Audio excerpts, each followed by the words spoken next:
혹시 육도윤회라는 말 들어보셨습니까? 생명 있는 것은 6가지 세상을 교대로 태어나고 죽어간다 라는 불교의 사상입니다. 일반적으로 이것을 윤회라고 부릅니다. 육도, 6가지 길, 6가지 세상을 일컫습니다. 그 육도가 뭔지 설명을 드리겠습니다. 첫 번째 지옥도, 가장 고통이 심한 세상입니다. 두 번째가 악귀도, 지옥보다는 덜하지만 쫄쫄 굶으면서 살아야 하는 그런 세상입니다. 세 번째가 축생도, 짐승, 새, 물고기, 곤충, 뱀들의 세상입니다. 네 번째가 아수라도, 아수라가 마징가 제트가 생각나지 않습니까? 아수라도, 노여움이 가득 찬 세상, 남의 잘못을 철저하게 들춰내는 세상입니다. 다섯 번째가 인도, 인간 세계, 그리고 여섯 번째가 천도, 행복한 하늘의 세계입니다.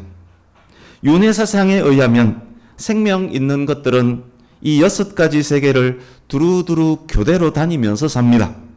이 6개의 어떤 세계도 영원하지 못합니다. 행복한 하늘 세계 역시 끝이 있습니다. 현생은 전생의 삶의 결과이고 내생은 또한 현생 삶의 결과입니다. 현재 바른 생활을 하는 어떤 독사가 있습니다. 어쩌면 다음 생애에 사람으로 태어날 수가 있습니다.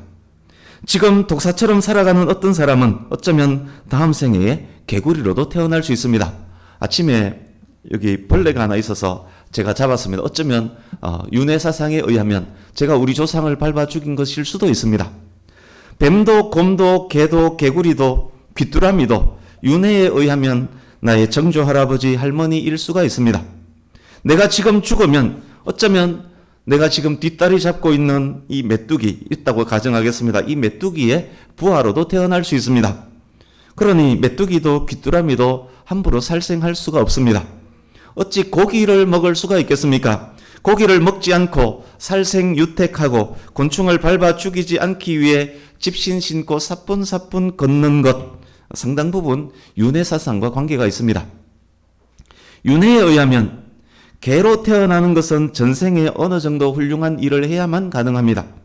사람으로 태어났다는 것은 전생에 훌륭한 업, 불교에서 말하는 업, 훌륭한 업을 정말 많이 쌓았다는 말입니다. 사람이 하늘 세계에 가려면 어찌해야 합니까? 정말 업을 많이 쌓아야 합니다. 생로병사 등등 인간 세계 가득한 고통 속에서 업을 쌓아야만 합니다. 법화경에 의하면 석가는 다른 6세계를 윤회하다가 7번째 인간으로 태어났고 인간 세계에 살면서 부처가 되었다라고 합니다. 이 7세계를 도는 동안 석가는 장장 180급의 긴 세월을 거쳤다라고 합니다. 불교에서 말하는 1급이 어느 정도인가 하면 가로 세로 높이가 각각 8km인 성 안에 가득한 겨자씨를 100년에 한 알씩 집어내어서 그 겨자씨가 다 없어지는 시간을 1급이라고 합니다. 그러니까 석가는 180급의 긴 세월 동안 이렇게 돌았다는 이야기를 합니다. 놀라운 일 아닙니까? 생명체는 이 6세계를 끝도 없이 돌고 돕니다. 행복한 하늘 세계에 있더라도 죽어야 하고 지옥 세계에 있더라도 죽어야 합니다. 죽은 후 다른 생에 또 다시 태어나야 합니다. 그가 어느 세계에 살고 있던 이 윤회 안에 있는 자체가 고통이고 고난이라고 여깁니다.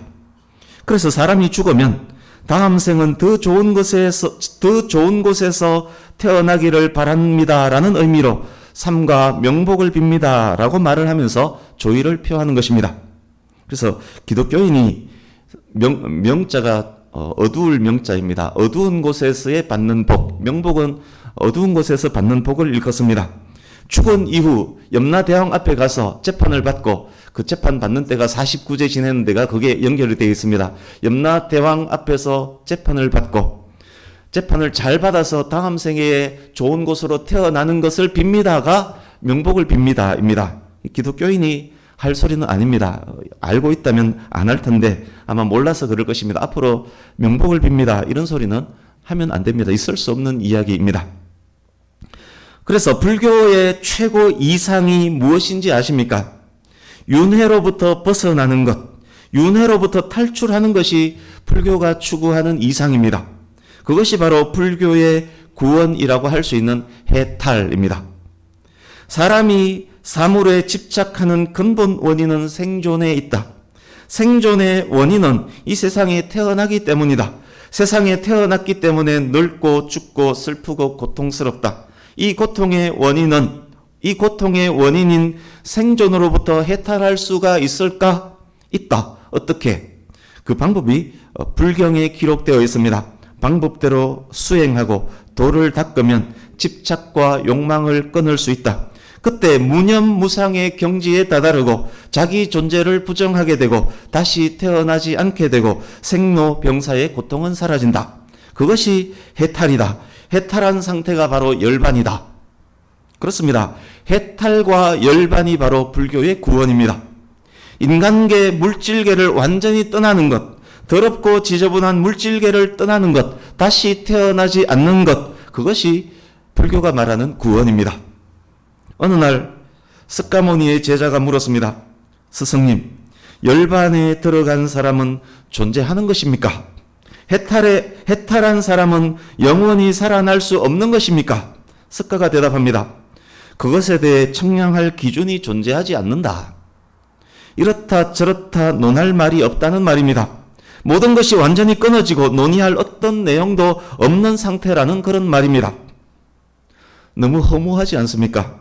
육신이 없어지고 영혼마저도 완전히 죽어 없어지는 것, 그것이 구원이라니요. 인간이 겨우 그런 존재란 말입니까? 인간이 사는 목적이 완전히 없어지는 것이란 말입니까?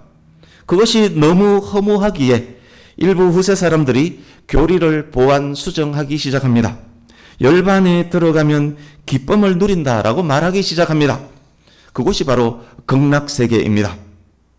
완전히 없어지는 것, 삶도 죽음도 생존도 없는 것, 불생불멸이 해탈이고 열반이고 성불이고 구원인데, 그런데 그 구원이 기쁨이고 그 구원이 또한 극락이라고 합니다. 극락이 있다는 것입니까? 없다는 것입니까? 이 무슨 말장난입니까? 신약 성경이 기록될 당시부터 이후 오랫동안 성도를 미혹하는 이단들이 있었습니다. 그 중에 대표격인 이단이 영지주의라는 것입니다. 영과 정신은 선하고 아름답지만 육체와 물질은 악하다는 극단적 이원론자들입니다. 그들은 하나님이 육신을 입고 오셨다는 것을 믿지 않고 거부합니다. 거룩한 영이신 하나님께서 악한 육신을 입고 올 수 없다라고 합니다. 신이신 그리스도가 죽을 수 없다라고 주장합니다. 그 다음 대표격인 이단이 도세티즘이라는 이단입니다. 영지주의자의 영향을 받은 한 분파입니다. 이들은 십자가에서 죽은 예수는 육신이 아니라 육신처럼 보였을 뿐이라고 주장합니다. 세례받을 때 그리스도가 예수에게 임했지만 십자가에서 죽을 때는 떠나갔다라고 주장합니다. 역시 신이신 그리스도가 죽을 수 없다는 이유 때문입니다. 십자가에서 죽은 것은 그리스도가 아니라 그냥 인간 예수였다라는 주장입니다.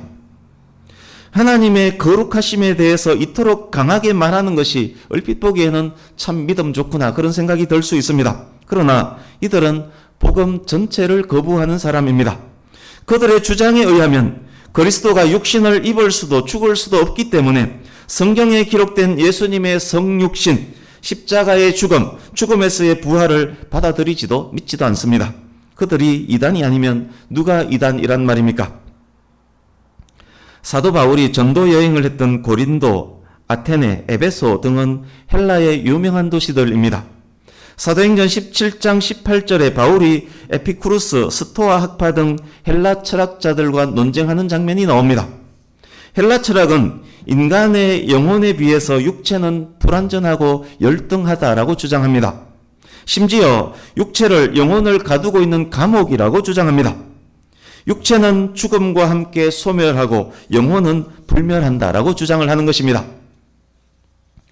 그리고 보면 불교 사상이나 영지주의자들의 생각이나 헬라의 철학이나 영혼은 고귀하고 육체는 저급하다는 면에서 일치를 합니다. 그래서 그 육체를 벗어나는 것이 고귀한 것이고 좋은 것이라고 생각합니다. 영원히 육체와 함께 산다는 것은 생각도 하지 못합니다. 오늘이 부활절입니다. 예수 그리스도께서 십자가에 못 박히셨습니다. 마지막 피 한 방울, 물 한 방울 다 쏟으셨습니다. 무덤에 묻혔습니다. 저와 여러분의 죄를 지고 그 죄로 인해서 죽은 것입니다. 그런데 죽음이 끝이 아니었습니다. 무덤 속 육신이 썩어야 하는데 그렇지 않았습니다. 죽었고 무덤에 묻힌 예수께서 사흘 만에 다시 살아나셨습니다. 부활절의 의미 몇 가지를 짧게 먼저 말씀드리겠습니다. 부활이란 말은 죽음이 전제되어야만 성립하는 말입니다. 예수님의 부활은 또한 예수님이 죽으셨다는 증거입니다. 그렇습니다. 부활은 예수님이 참 인간이었음을 보여주는 중요한 내용입니다. 예수님의 부활은 또한 예수님이 참 하나님이심을 입증하는 사건입니다. 로마서 1장 4절 말씀, 예수님의 부활은 그 능력으로 하나님의 아들이심을 선포한 사건입니다. 만약 그리스도의 부활이 없었다면 예수님의 십자가와 죽음은 의미가 없어집니다. 죽음으로 끝난 십자가, 승리하지 못한 십자가, 헛되이 죽은 십자가만 남기 때문에 그렇습니다.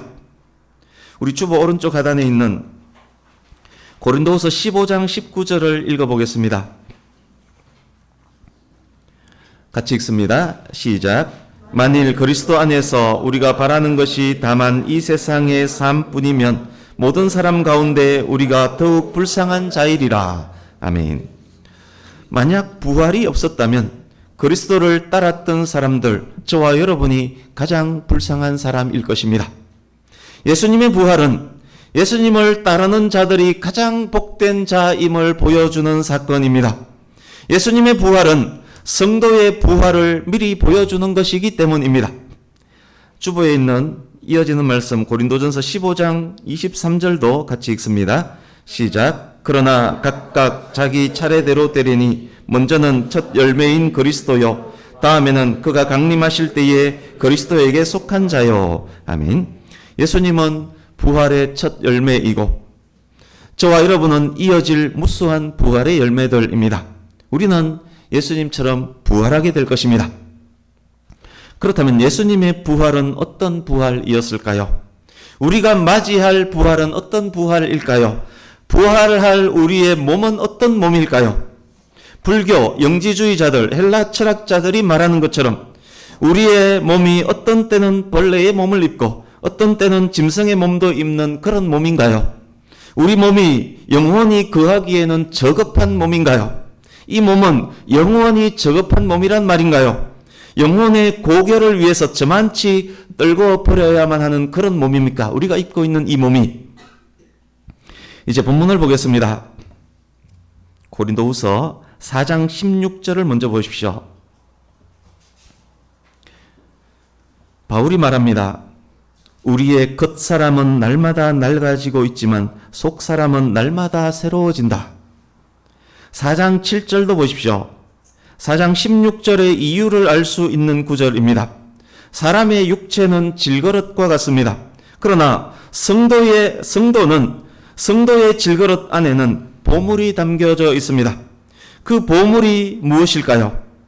고린도전서 6장 19절을 제가 읽어드리겠습니다. 너희 몸은 너희가 하나님께로부터 받은 바 너희 가운데 계신 성령의 전인 줄을 알지 못하느냐? 너희는 너희 자신의 것이 아니니라.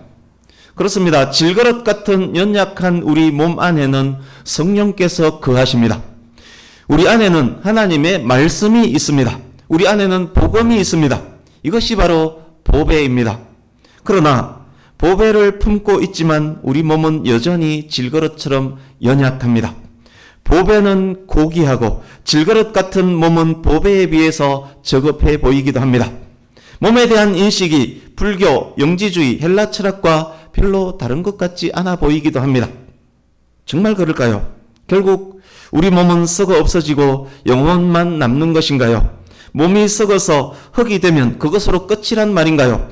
그것이 기독교의 진리란 말입니까? 그것이 끝이고 그것이 진리일 수 있습니다. 예수님의 부활이 없었다면 거기까지가 맞을 수 있습니다. 부활은 예수님만의 것이고 이어지는 부활의 열매가 없다면 거기까지가 맞습니다. 예수님께서 부활하셨고 예수님께서 부활의 첫 열매가 되셨습니다.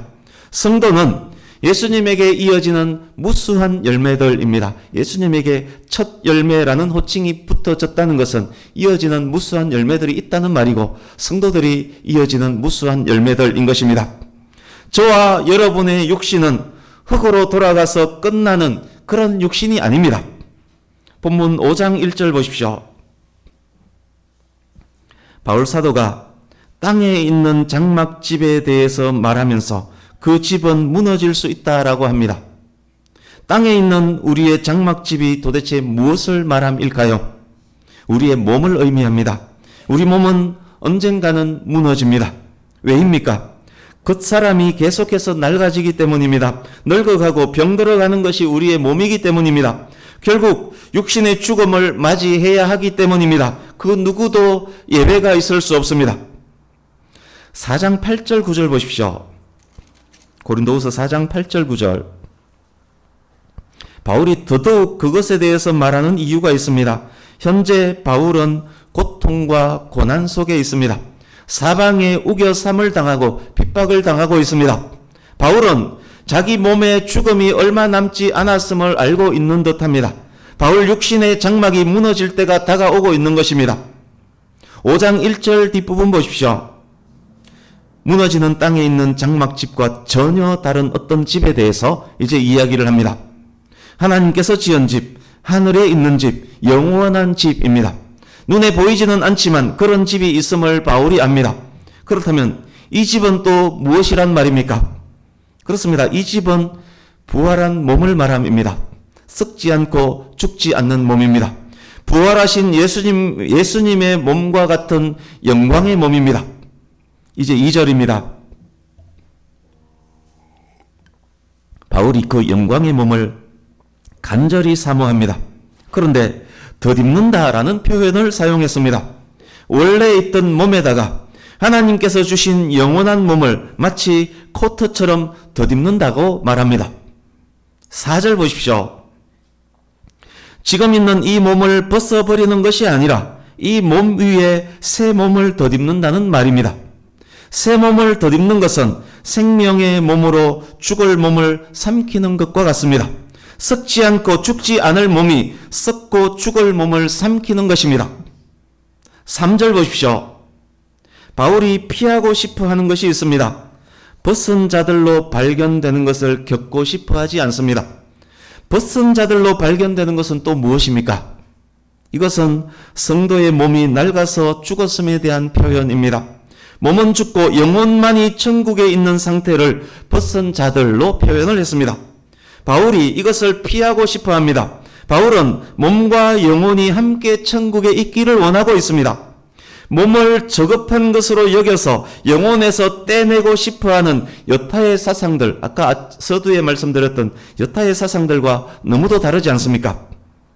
그렇지만 이 구절을 오해하시면 안 됩니다. 몸이 죽은 후 영혼이 천국에 가는 것을 피하고 싶어한다. 그런 의미는 아닙니다. 8절을 보십시오. 영혼이 몸을 떠나면 그 영혼이 그리스도와 함께 있을 것임을 누구보다 잘 아는 바울입니다. 바울이 그리스도와 함께 있는 것을 피하고 싶어 할 리가 없습니다. 그런데도 벗은 상태를 피하고 싶다라고 표현한 이유가 무엇일까요? 몸이 죽고 영혼이 그리스도와 함께 있는 것보다 더 갈망하는 무엇이 있기 때문입니다. 그것이 무엇일까요? 현재의 몸 위에 새로운 몸을 덧입는 것. 도대체 무엇이란 말입니까? 바울이 최고로 바라는 것은 살아있는 동안에 예수님께서 재림하시는 것입니다. 몸이 죽고 영혼이 천국 가는 것도 좋지만 죽지 않고 살아서 영원한 몸을 덧입고 천국 가는 것을 더욱 바란다. 그 소망을 말하고 있는 것입니다. 우리 요한복음 오늘 본문은 표시해 두시고 요한복음 11장으로 갑니다. 요한복음 11장 25절 26절을 같이 읽습니다. 신약성경 166페이지 너무도 잘 아시는 말씀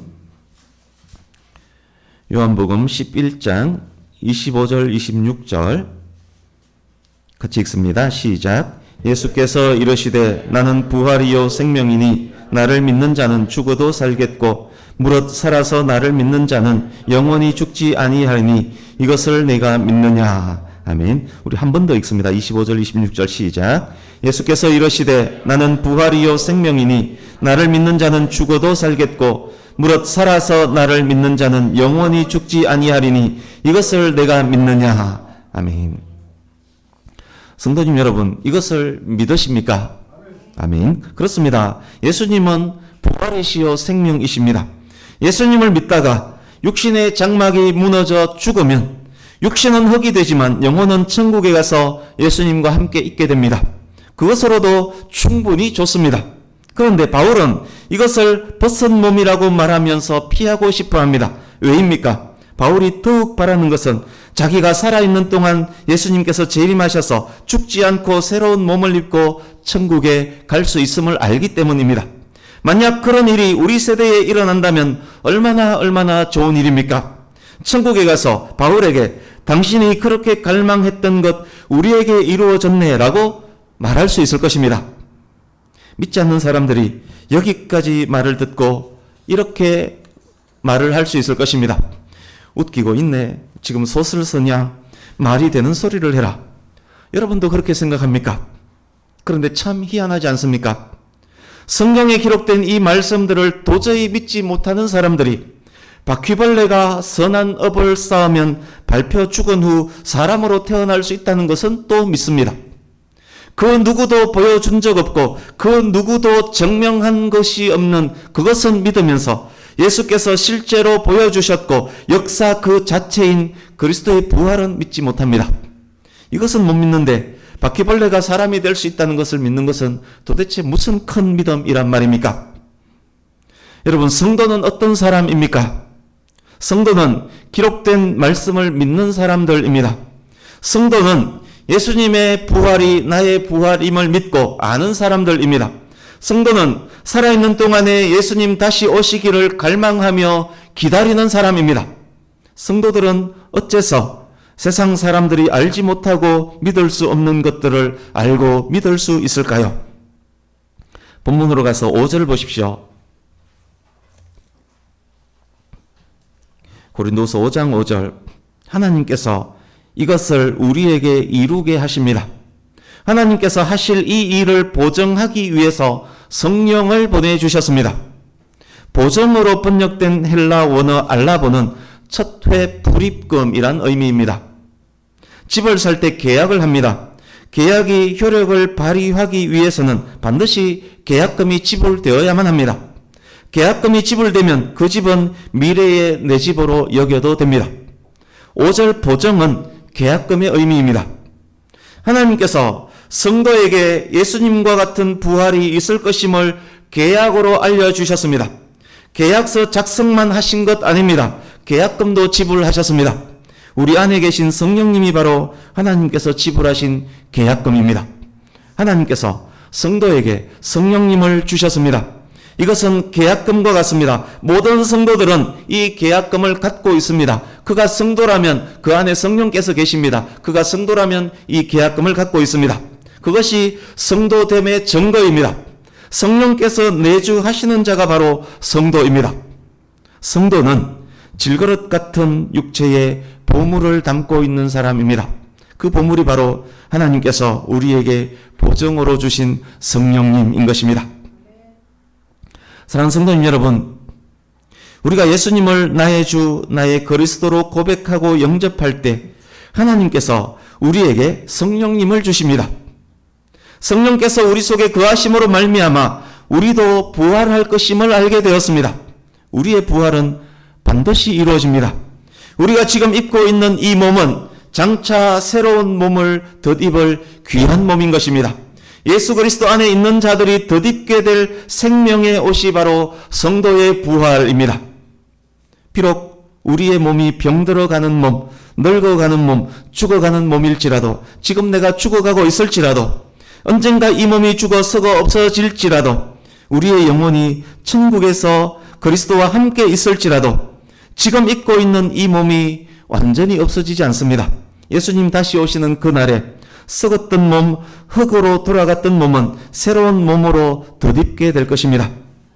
못에 박히고 창에 찔리면 아프고 피나고 죽어야 하는 몸, 무덤에 묻혀서 썩어져 가야 하는 몸, 인간 예수님의 그 몸이 죽은 지 3일 만에 새로운 몸을 덧입고 부활하심으로 우리가 장차 입게 될 새로운 몸이 어떠할지를 보여주셨습니다. 그렇습니다.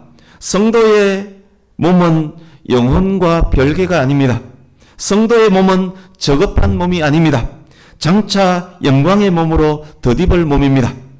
영광의 몸을 가진 자만이 들어갈 수 있는 천국에 영광된 몸을 덧입고 들어갈 몸이 바로 저와 여러분의 이 몸입니다. 그리스도와 같은 영광의 몸을 입고 영원히 그리스도와 함께 천국에 있을 몸이 성도의 몸입니다. 이 몸이, 저와 여러분의 이 몸이 얼마나 귀합니까? 이것을 안다면 우리가 죽어도 우리가 살아도 담대할 수 있지 않겠습니까? 영광의 몸을 덧입을 몸임을 아는 성도라면 이 몸을 어찌 함부로 다룬단 말입니까? 질그릇 같은 몸일지라도 보배를 담고 있는 몸인데 어찌 이 몸을 막 쓸 수 있단 말입니까?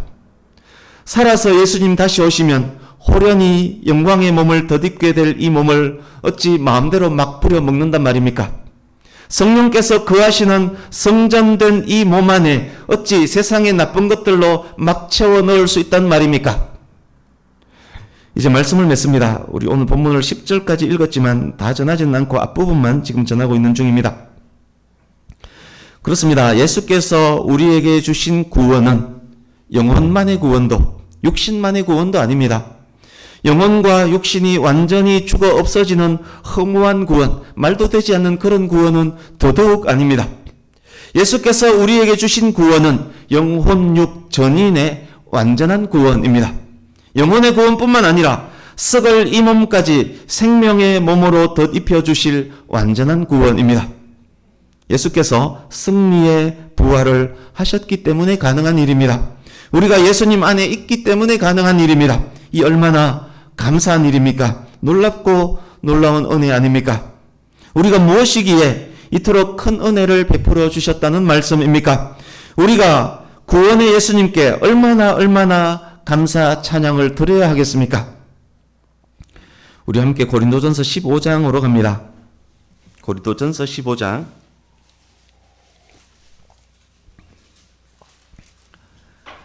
50절에서 54절을 읽으려고 합니다.